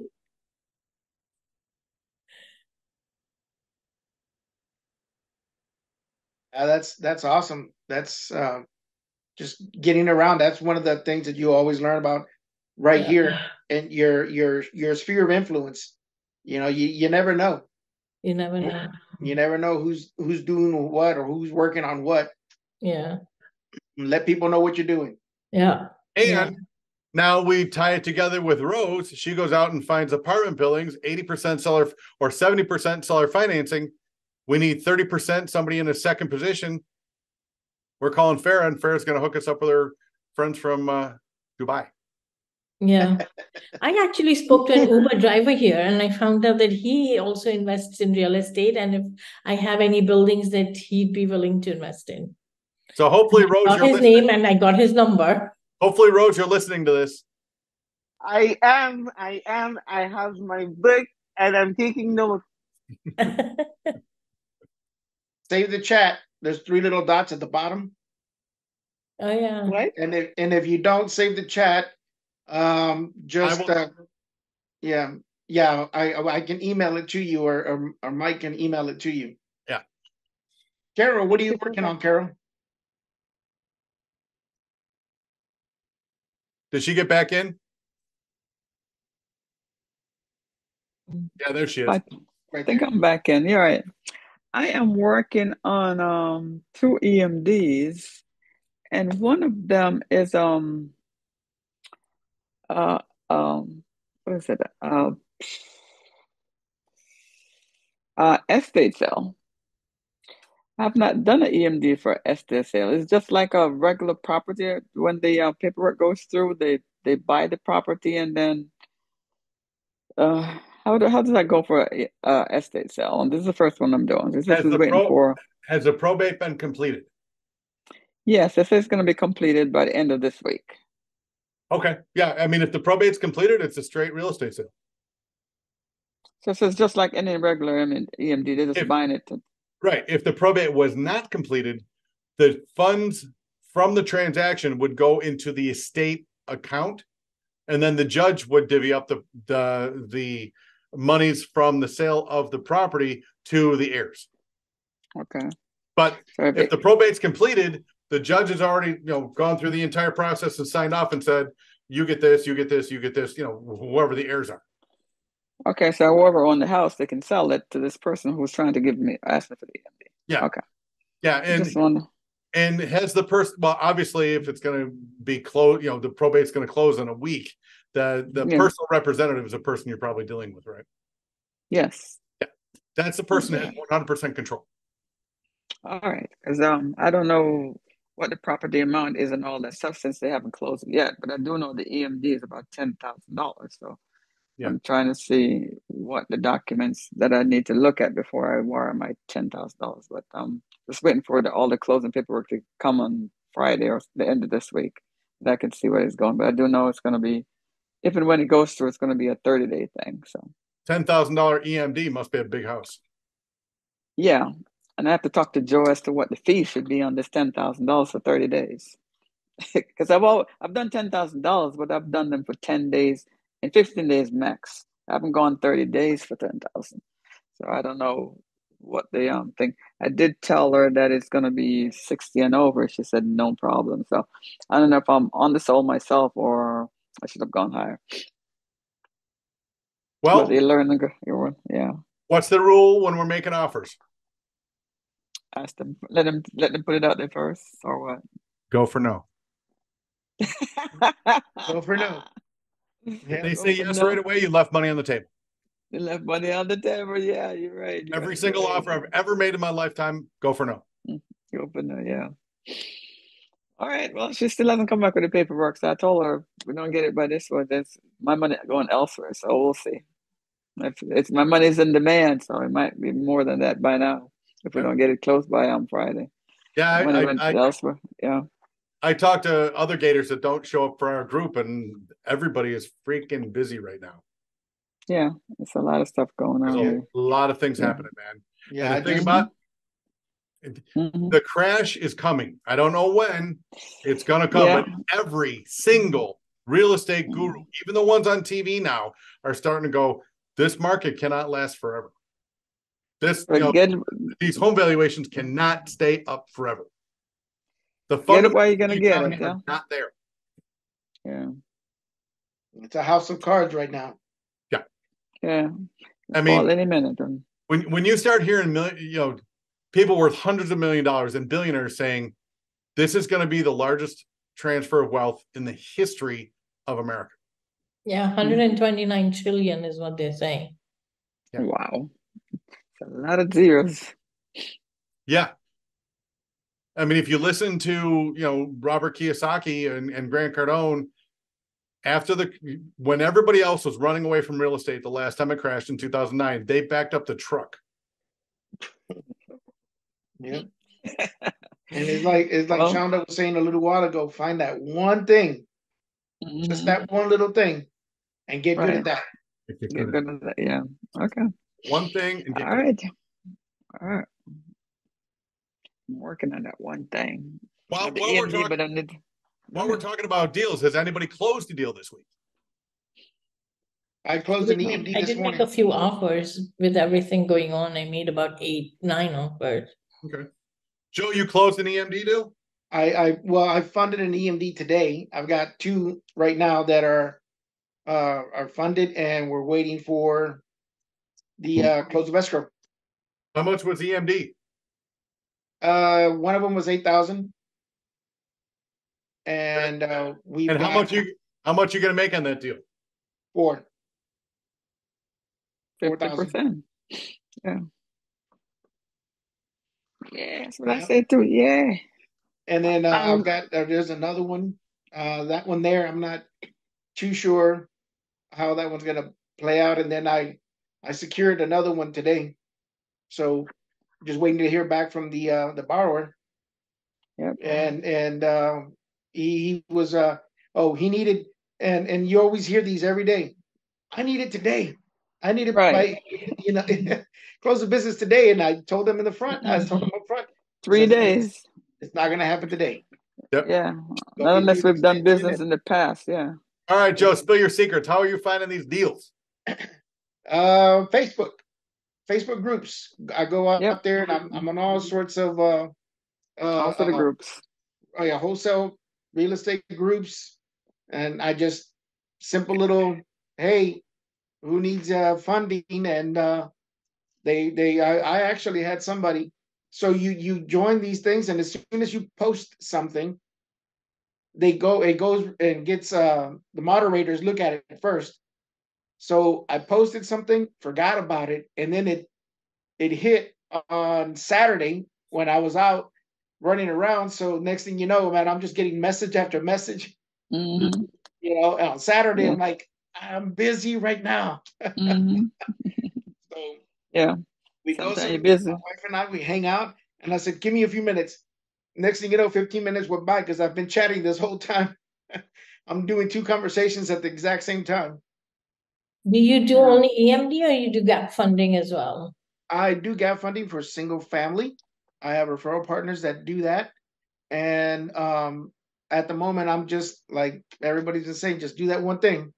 Right. And I can no, do the reason I asked is because in my RAIN group, we have a messenger group somewhere, and people are asking if anybody knows someone to do a PML in Tennessee. So I'll send them your contact information if that's okay.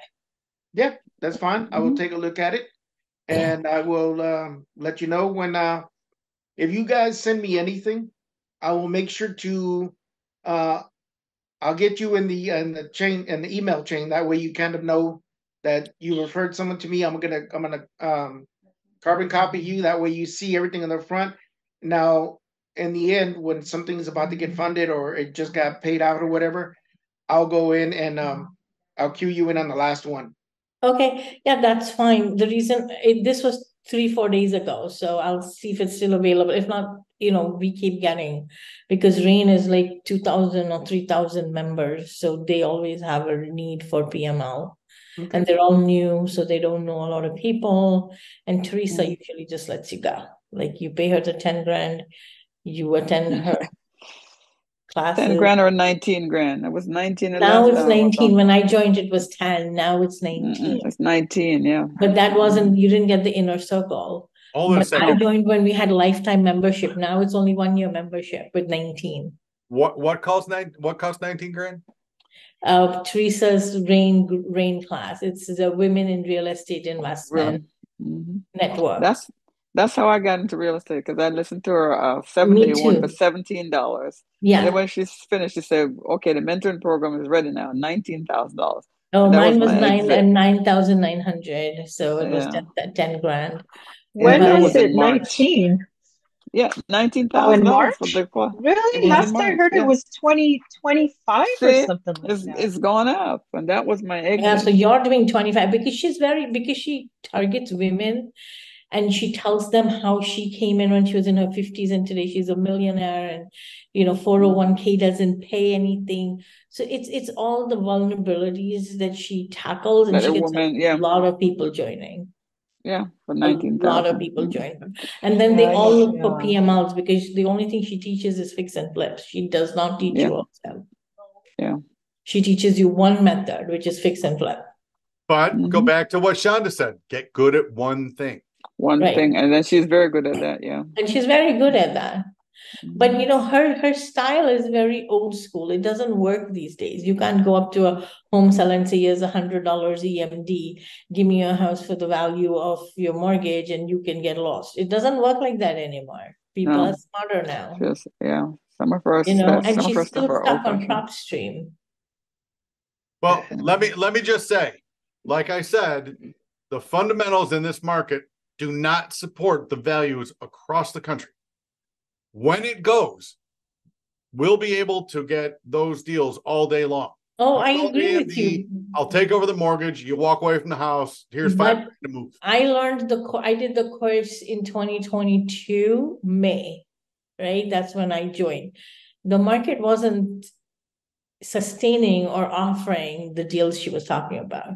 Right. They just Mine? deals like that. But there's a lot of PML opportunities, what I'm saying, and I'll start referring them to you. That sounds good. Mhm. Well, we're both here, me and Carol, so Okay. you know, So we'll I'll have a send look them, together. I'll refer both of you. I'll give both your contact information, and then you can take it. You guys Go can from take there. it. Thank you, Hey, thank you, thank you. when you guys are doing deals, are you posting them in my Facebook group that I think you're all members of? I guess we should start doing that. We should start doing that. Yeah, we We should haven't done start that. doing that Yeah. so that we All don't, right. so that you can post them in there and we all see them during the week as opposed to just on Monday night. Right. Okay. Okay. I'll I send will out a do link. that. So if you guys don't have it saved, Yes. when I send out all the contact information from the chat, and if you're not a member of my Facebook group, join it, and then just start throwing your deals in there. Okay. That way we can speed up the deal process. All right. Mhm. Yeah, that's good. Yeah. I think Sounds good. Rosa's question. Yeah, I think Mike, well, Carol, you will know more about that. But I think 2 weeks ago, I sent you I sent you someone in San Antonio, and like that lady, San Antonio, it was a 10 Was it unit. 10? Yeah, 10 unit. Yeah. Yeah. So she I started talking to her. That's why I was harassing your phone this morning. I started talking to her again this morning. She sent me a message saying if we were still interested. They brought down the price after a long conversation. Her and I agreed. I don't know if it goes with what Mike said if we close something, but listen. So I said maybe I can do something. So I went over the numbers again, and I said I went based on the 1% deal, the 1% rule of real estate for a complex. And then based on that, I was able to tell her, listen, I can offer this, but with a 0% down. She said the seller said yes. So I don't know if that qualifies as a deal, but I just haven't had any papers confirmed or signed or anything. Okay. That one, I send it to Joe because he lives in San Antonio, and I told him to go by and look at the property, the boots on the ground.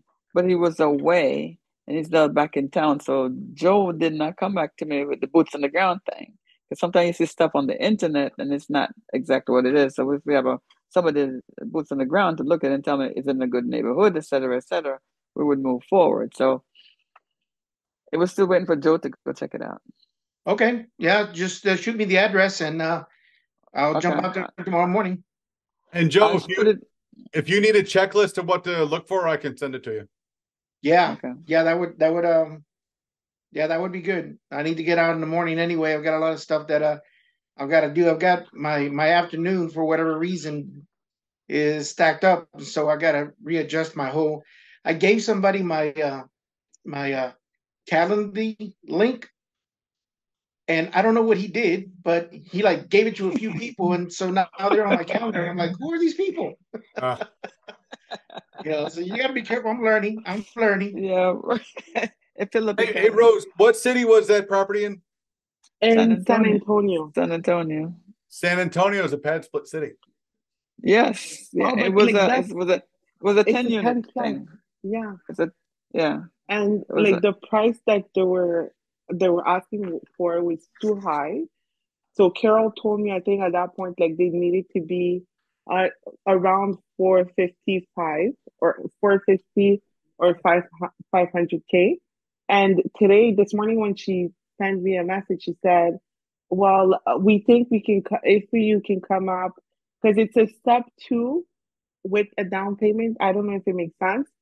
So the right now the mortgage that's still on there is 390, and the owner wanted to walk off with 190,000, and then they had brought the price up to 625, and I wasn't understanding why and then I said, well, it doesn't really make sense. And then I kind of backed off, and she continued, like, I continued texting her just saying, like, hey, I'm still here. If there's anything, just like call me back. And this morning she called.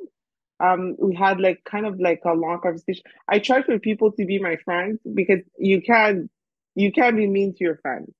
So basically, she said to me, she said, hey, listen, I took the time to talk to the seller, and like because he had a new baby, and I told him like I have this girl, she's not local, but she can help. And like he was more open to it. But I said I needed to make sure that it made sense for us. So, but they're okay with 0% down, like zero down payment.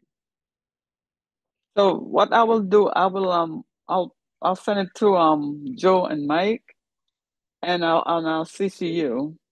So when Okay. they look at it and they respond, then we'll have the answers. And when I CC you, can put all the information that you just said after you talk to the lady, so we know Okay. we're on the same page. So if they look at it and says a good deal, we know where we're starting.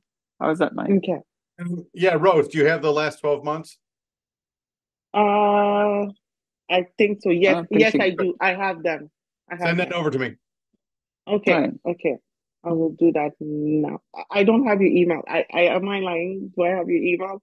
I don't know if I have your Yeah, email. it's in the same link that I sent you for the chat. So yeah. Okay. And I'll make sure right. I put out the link so that you guys can send me info. Okay. Right. Perfect.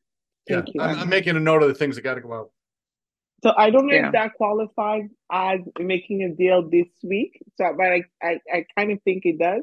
If the seller said yes.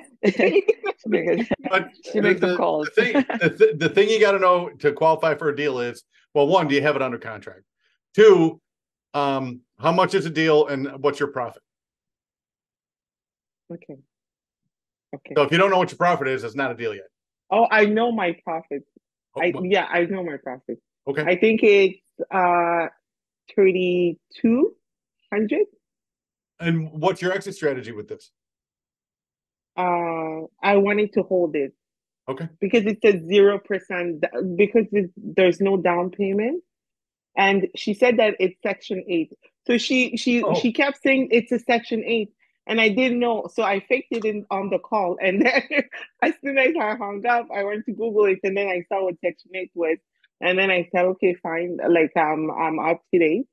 And Carol. yeah. Yeah. That was the one that we were talking about. I think she has another San Antonio. Rose, I just texted to them. That's why he said he got it. Yeah, I got it. Okay. Okay. Oh wow. Oh wow, what does that mean? It looks pretty cool. Yeah. Yeah, it looks pretty nice. And that's why I said Joe's in San Antonio. Maybe it's close by. I could eyeball it and see if what we've seen online is actually what's there. Yeah. Okay, so this is a multifamily 2 to 4 units. No, Yeah. I think she said there's 10 beds. Yeah. And 10, okay. 10 beds, but 2 to 4 units. Okay. Mm-hmm. All right. I'll save this and but if you can send me those financials, it's Section 8 qualified, that's a benefit. Yes, it's Yeah, Section it's a 8 big qualified. benefit. And also in San Antonio, I was talking to a realtor that is the owner. They have 7 properties in total, multifamily. It's 35 beds. They are open to seller financing, but they want a down payment because they're looking to buy something else.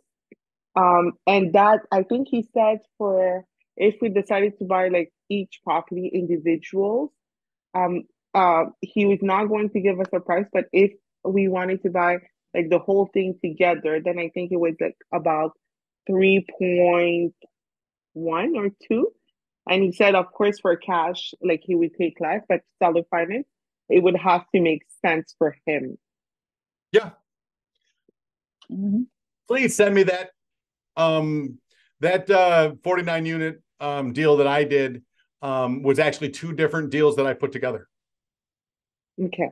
Yeah, but I mean, if if they understand seller financing and they just want to have a little nest egg to go on and do it again, yeah, that's something we can make happen. Yes, that's what the person wants.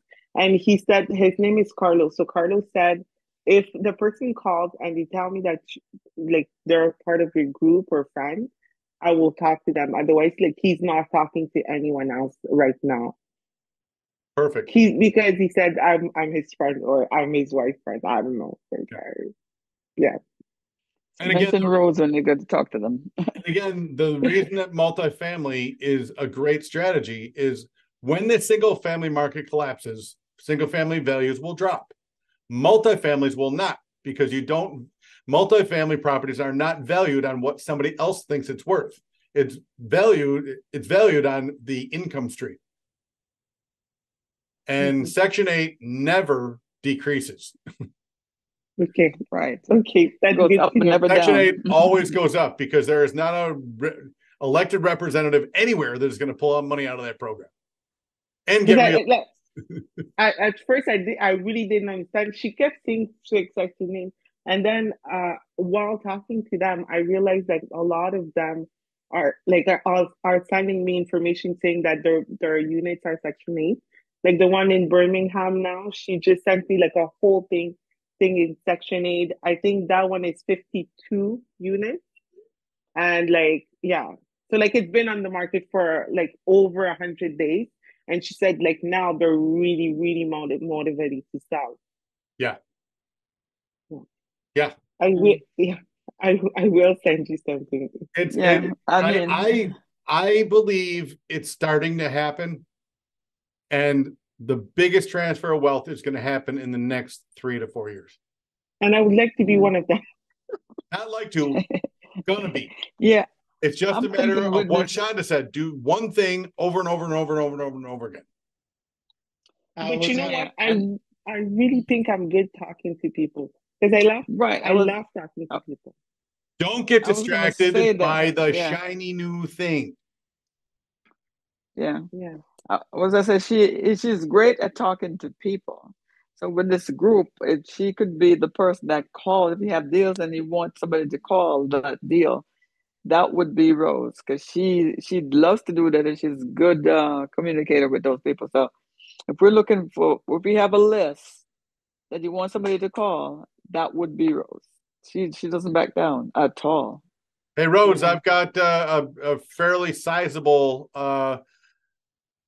list of apartment buildings here in Florida, individually owned. Okay.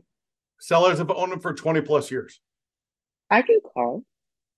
I'm like the reason that younger love me. The reason I had, and I'll send it to you.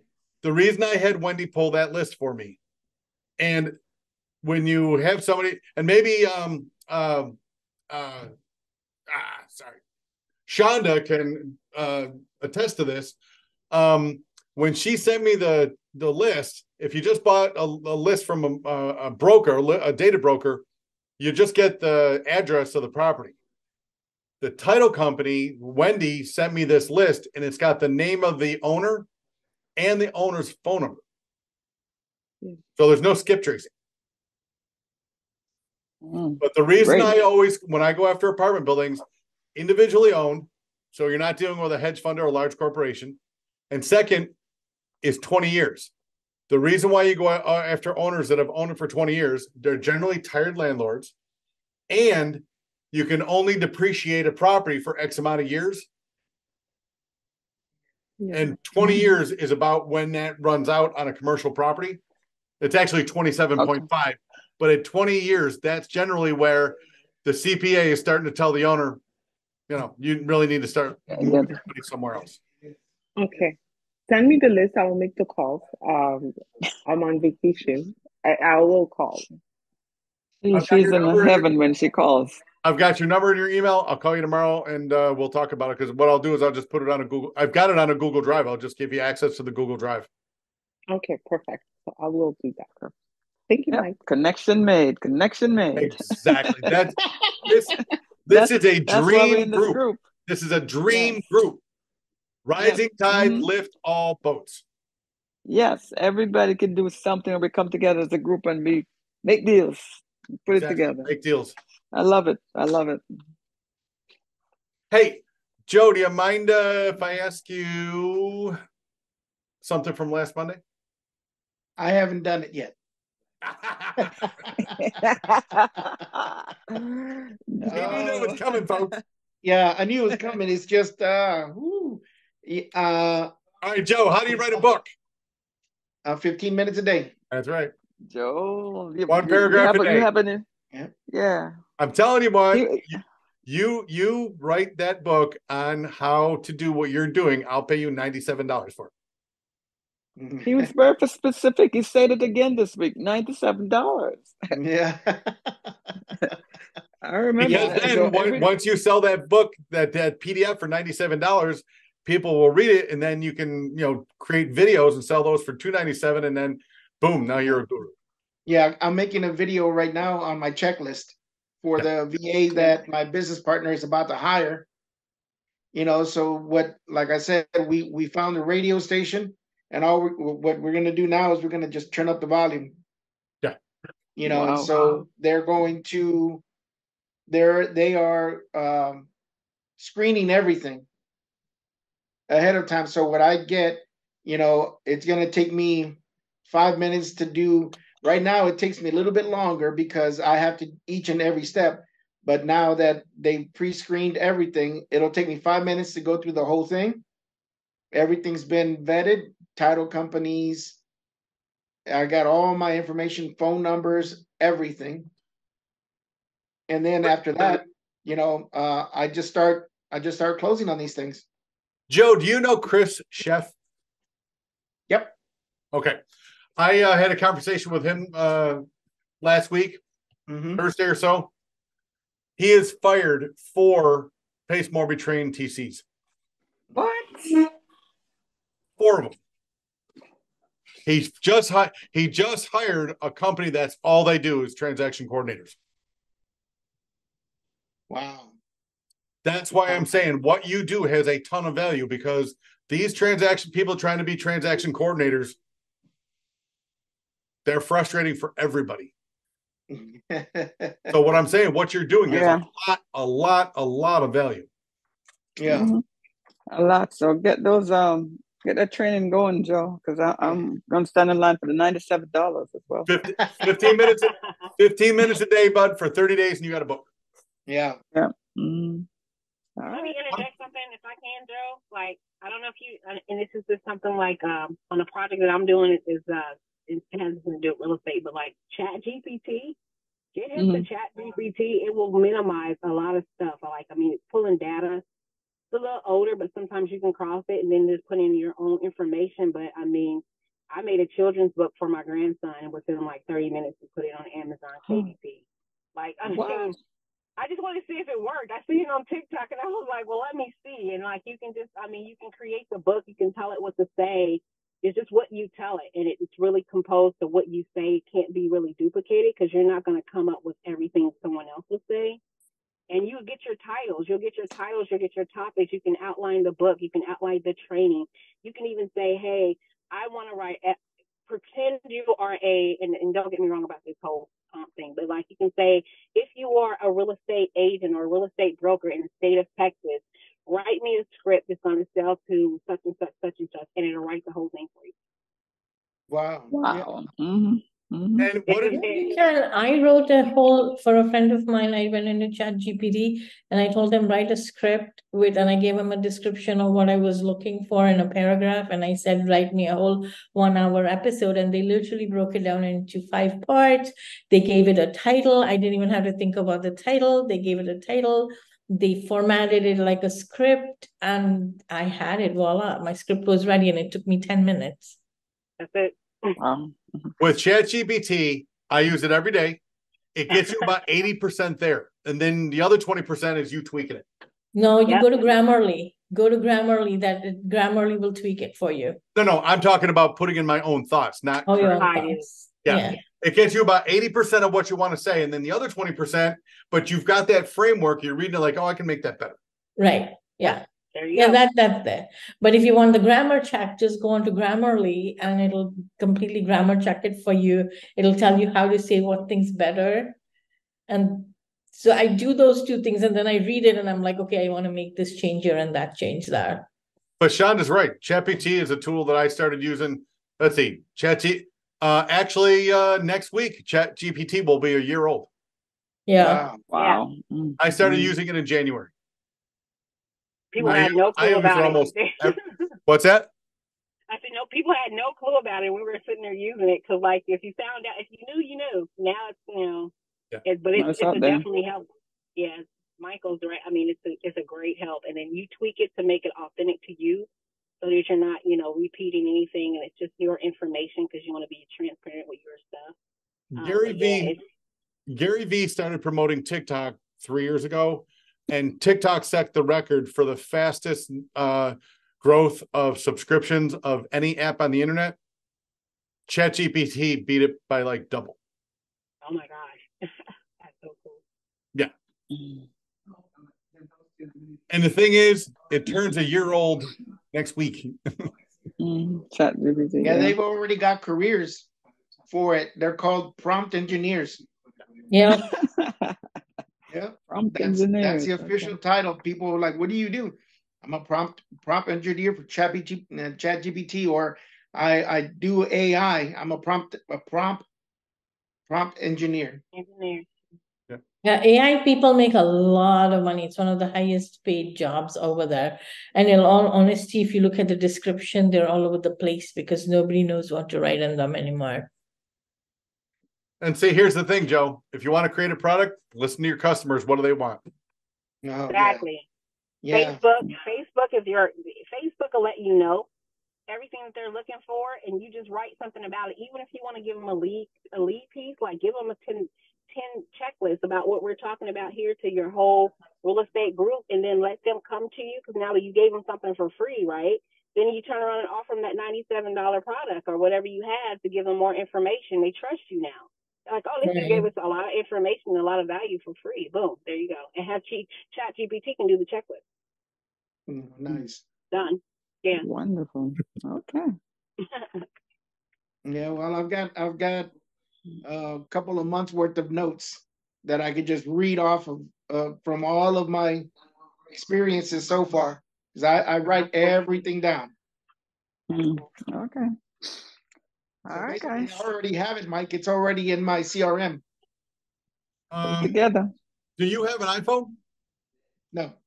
Oh, what are you using? No. Yeah, I'm still stuck in Android. All right. Does Android have a Notes app? Yes. When you open the Notes app, are you able to, when you create a new note, are you able to hit the microphone and it'll actually dictate for you? Yeah. Cut the time down just now. Because for you to sit there with your notes and type all that stuff in, way too slow.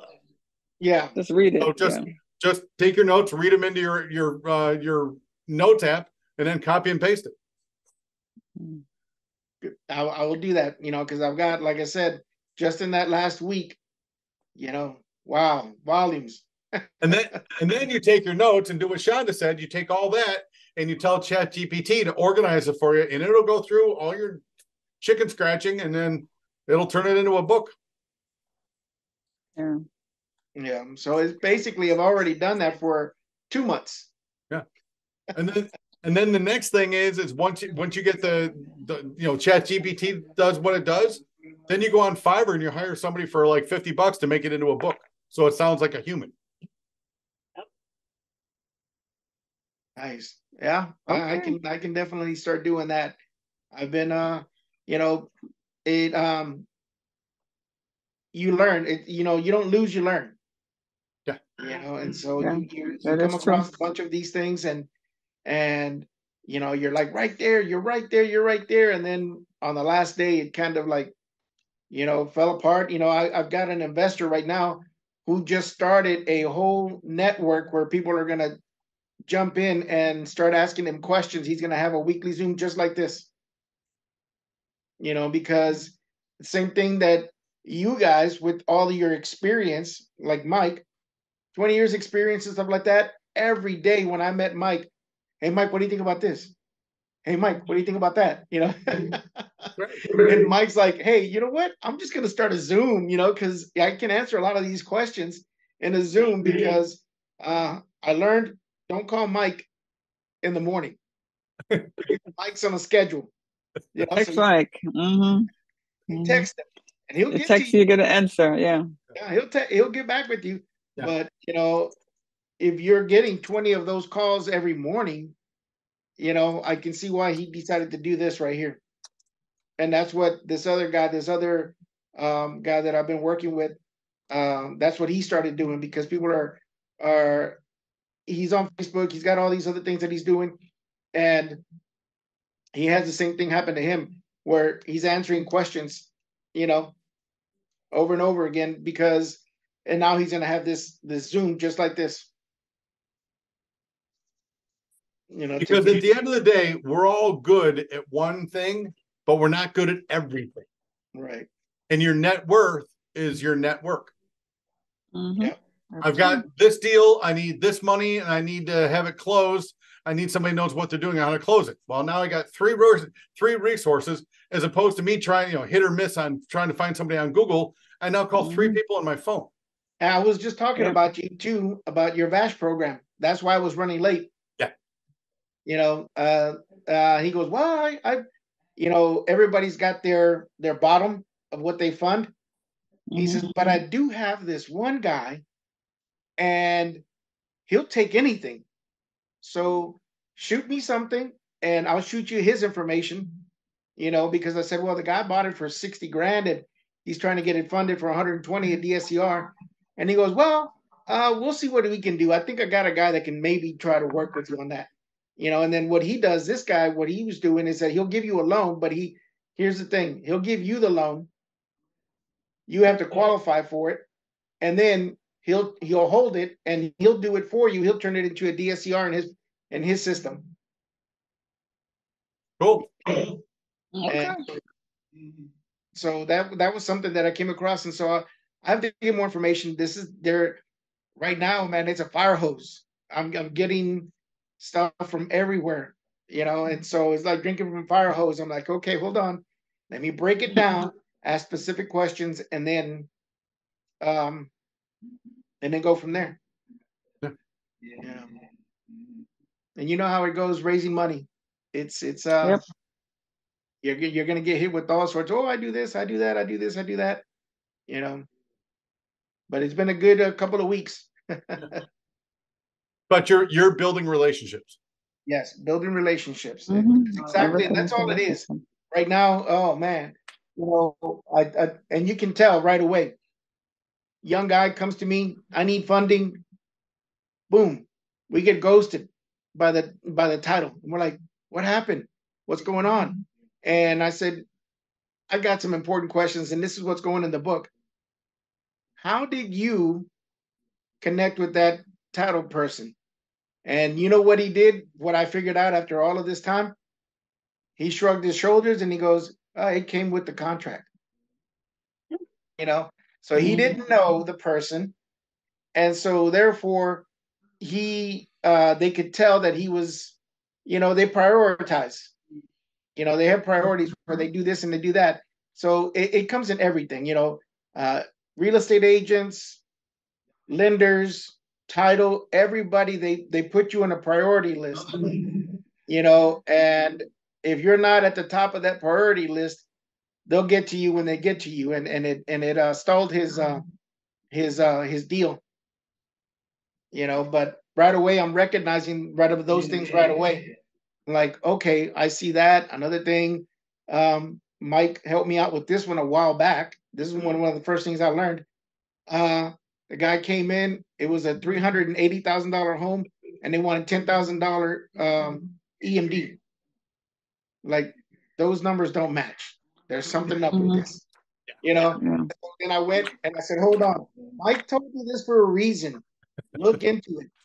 And so then I started asking questions, you know, and then it now, whenever I got one yesterday, guy said, hey, I need this as much. I said, okay, so you went with an acquisitions company and it's non-refundable. Is that true? And he goes, yeah. And I said, can't help. You know, I wish I could. And he goes, okay, you know, but right away.